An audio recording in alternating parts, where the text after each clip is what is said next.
வணக்கம் நண்பர்களே, இது தமிழ் நண்பன் ஷார்ட்கட் சேனல். இப்போ நான் பார்க்க போகிறது மெட்ராஸ் ஹைகோர்ட் தான்.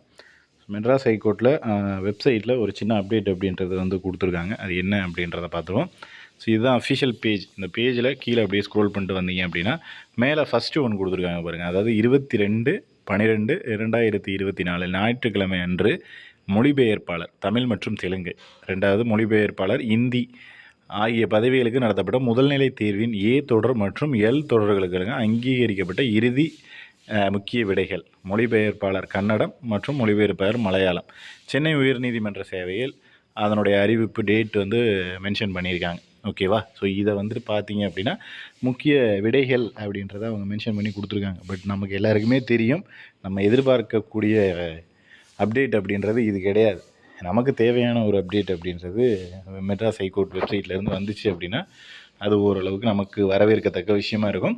ஆனால் இப்போ பார்த்தீங்க அப்படின்னா இந்த 1 வீக்கில் கண்டினியூவாக அடுத்தடுத்த அப்டேட் அப்படின்றது கொடுத்துக்கிட்டே தான் இருக்காங்க. ஸோ இந்த ஒரு வார காலமாகவே பார்த்தீங்க அப்படின்னா ஏதோ ஒரு அப்டேட்டு, ஏதோ ஒரு எக்ஸாம் ரிசல்ட் அப்படின்றத தொடர்ச்சியாக கொடுத்துக்கிட்டே இருக்காங்க. கடந்த வாரம் தான் உங்களுக்கே தெரியும், அந்த டிரைவருக்கான ஃபைனல் லிஸ்ட்டு கொடுத்து அவங்க ஜாபுக்கு அப்படின்றதும் போனாங்க. அவங்க போயும் ஒரு வாரம் 10 நாள் அப்படின்றது ஆகுது. ஸோ இந்த டைம் டூரேஷனில் கண்டினியூவாக தொடர்ச்சியாக வந்துக்கிட்டே இருக்குது. பட் இந்த நோட்டிஃபிகேஷனுக்கு முன்னாடியே நம்ம நோட்டிஃபிகேஷன் அப்படின்றது வந்தது. ஸோ அதனால் மேக்ஸிமம் ஒரு நோட்டிஃபிகேஷனாக ஆர்டர் வைஸ் அவங்க முடிச்சுக்கிட்டு வர்றதுக்கான வாய்ப்பு இருக்குது. ஸோ பார்ப்போம் இதுக்கப்புறம் என்ன அப்டேட் வருது அப்படின்றது. கண்டிப்பாக எக்ஸாமினர் ரீடர் பெயிலிஃபு, இந்த ஓஏஎம் அசல்ச்சி வாட்ச்மேன் கீழமை நீதிமன்றங்களுக்கு வரக்கூடிய தேர்வுக்கான அப்டேட்டும் இருக்கலாம். அல்லது வேறு ஏதாவது, அதாவது மெட்ராஸ் ஹைகோர்ட் பொறுத்தளவுக்கு நிறைய நோட்டிஃபிகேஷன் கண்டினியூவாக கொடுத்துருந்தாங்க அந்த 2024 வருஷத்தில்.